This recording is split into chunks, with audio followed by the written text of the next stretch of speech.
무작정 재계약을 하게 되면 소중한 시간과 돈을 잃어버릴 수 있습니다. 영상을 끝까지 잘 보시고 주의하시기 바랍니다. 낙찰 후에 기존 점유자와 재계약하는 것 괜찮을까요? 경매 투자를 하면서 가장 많이 물어보는 질문 중의 하나입니다. 일단 이런 질문을 한다는 것은 낙찰 받으셨다는 의미이니 축하드립니다. 게다가 기존 점유자가 계속 살겠다고 하니 굳이 점유자를 내보내야 하는 명도도 쉽게 끝나버렸습니다. 정말 잘 되었네요. 야호! 이렇게 생각하시나요?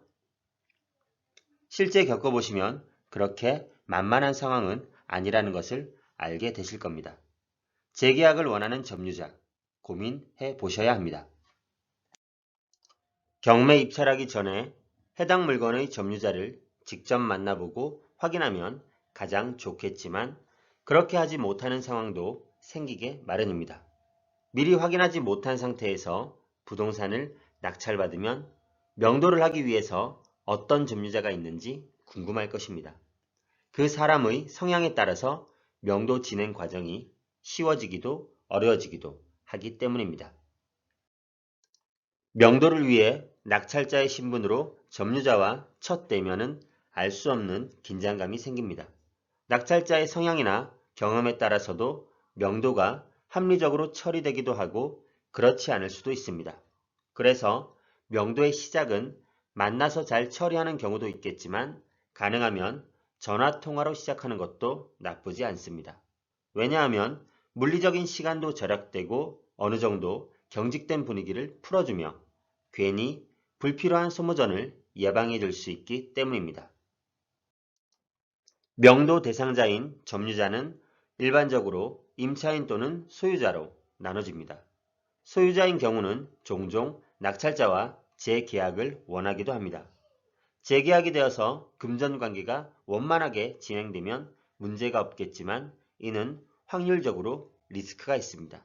왜냐하면 채무자는 자신이 살던 부동산의 채무를 변제하지 못해서 경매까지 오게 된 것입니다. 그만큼 자금력이 안 좋은 상황인 것이죠. 재계약을 하면서 보증금을 나중에 준다거나 월세가 꼬박꼬박 정한 날짜에 들어오지 않을 가능성이 많습니다. 그러면서 자신의 어려운 상황을 이야기하며 동정을 구하는 모습을 보이기도 합니다. 하지만 어쨌든 이야기가 잘 되어서 만약 기존 채무자와 재계약을 하기로 결정했다면 다음과 같은 주의가 필요합니다. 우선 채무자가 보증금 없이 재계약을 원하거나 몇 달 뒤에 보증금을 준다고 할 수 있습니다. 이는 재계약을 원하는 기존 임차인이 배당금을 받아 보증금을 준다고 할 때도 마찬가지입니다. 이런 경우 낙찰자는 절대 보증금을 받기 전에 임대차 계약서에 도장을 찍으면 안 됩니다. 이유는 인도명령 때문입니다. 경매의 명도를 겁먹을 필요가 없는 이유는 법원에서 인도명령 제도에 의한 강제집행을 합법적인 절차에 의해 진행해 주기 때문입니다. 그런데 인도명령을 할 수 없다면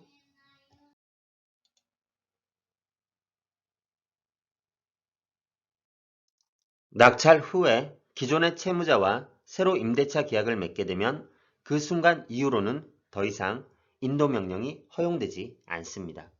즉, 인도명령 집행이 불가합니다.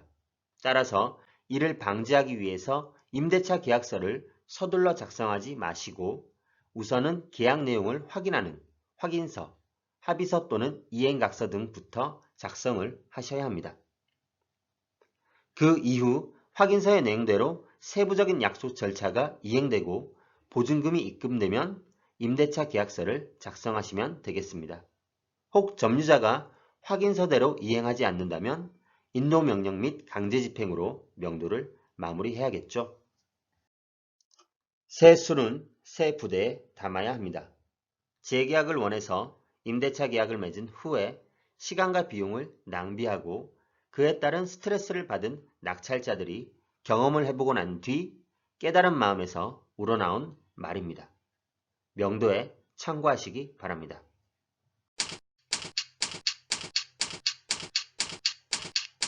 아래 메일 주소로 보내주시면 빠르게 답변 드리겠습니다. 네이버 카페에 오시면 더 많은 정보를 확인하실 수 있습니다.